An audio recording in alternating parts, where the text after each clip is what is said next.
ನಮಸ್ಕಾರ.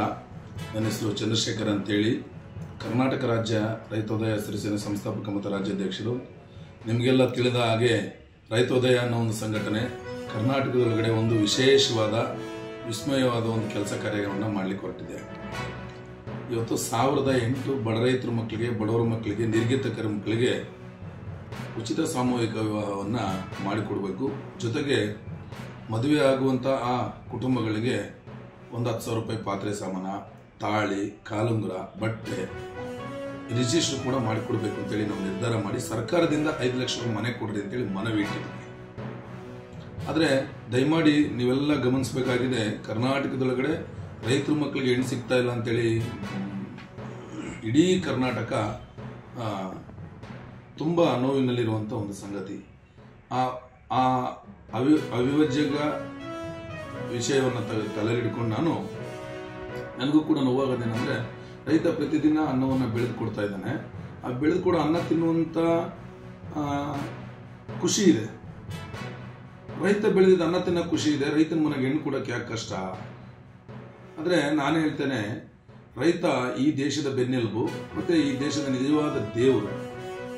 ಬರಡು ಭೂಮಿಯಲ್ಲಿ ಹಸಿರನ್ನು ತೆಗೆದು ನಮ್ಮ ಹೊಟ್ಟೆಯನ್ನು ತುಂಬಿಸುವಂತಹ ಆ ರೈತನ ಹೊಟ್ಟೆಗೆ ನಾವು ಬೆಂಕಿ ಇಡುವಂಥ ಕೆಲಸವನ್ನು ಮಾಡ್ತಾ ಇದ್ದೀವಿ. ದಯಮಾಡಿ ಈಗಲಾರು ಕೇಂದ್ರ ಸರ್ಕಾರ ಮತ್ತು ರಾಜ್ಯ ಸರ್ಕಾರ ಎಚ್ಚೆತ್ತುಕೋಬೇಕಾಗಿದೆ.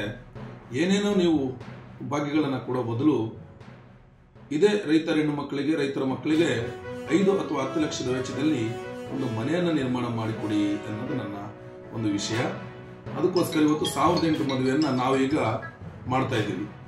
ಚಿತ್ರದುರ್ಗ ಡಿಸೆಂಬರ್ 7ನೇ ತಾರೀಕು ಮದುವೆ. ಈ ಮದುವೆಯ ಅಧ್ಯಕ್ಷತೆಯನ್ನು ವಹಿಸ್ತಿರುವಂಥದ್ದು ಸಾಮಾನ್ಯ ಮಠ ಅಲ್ಲ.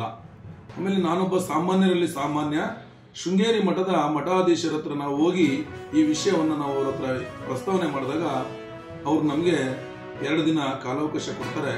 2 ದಿನ ಕಾಲಾವಕಾಶ ಕೊಟ್ಟ ತದನಂತರ ಆ ವಿಷಯಕ್ಕೆ ನನ್ನನ್ನು ಫೋನ್ ಮಾಡಿ ದೂರವಾಣಿ ಮುಖಾಂತರ ಕೇಳ್ತಾರೆ, ಬರ್ರಿ ಅಂತ ಹೇಳ್ತಾರೆ. ಬರ್ರಿ ಅಂತ ಹೇಳಿದಾಗ ನಾವು ಹೋಗಿ ಹೇಳ್ತೇವೆ. ಅವ್ರು ನಮ್ಮನ್ನು ಕೇಳ್ತಾರೆ, ಹೌದು 1008 ಮದುವೆ ಹೇಗೆ ಮಾಡ್ತೀರಿ? ರೈತರ ಹೆಣ್ಣು ಮಕ್ಕಳು ಸಿಗ್ತಾ ಇಲ್ಲ, ರೈತರಿಗೆ ಗಂಡು ಮಕ್ಕಳು ಸಿಗ್ತಲ್ಲ ಅಂತೇಳಿ ಈಗಾಗಲೇ ತುಂಬ ರೈತರಿಗೆ ಹೆಣ್ಣು ಸಿಗ್ತಲ್ಲ ಅನ್ನೋ ಒಂದು ವಿಷಯನೇ ದೊಡ್ಡ ಓಡ್ತಾ ಇರ್ಬೇಕಾದ್ರೆ ತಾವೇಗೆ 1008 ಮದುವೆ ಮಾಡ್ತೀರಾ ಅಂತ ಕೇಳ್ತಾರೆ.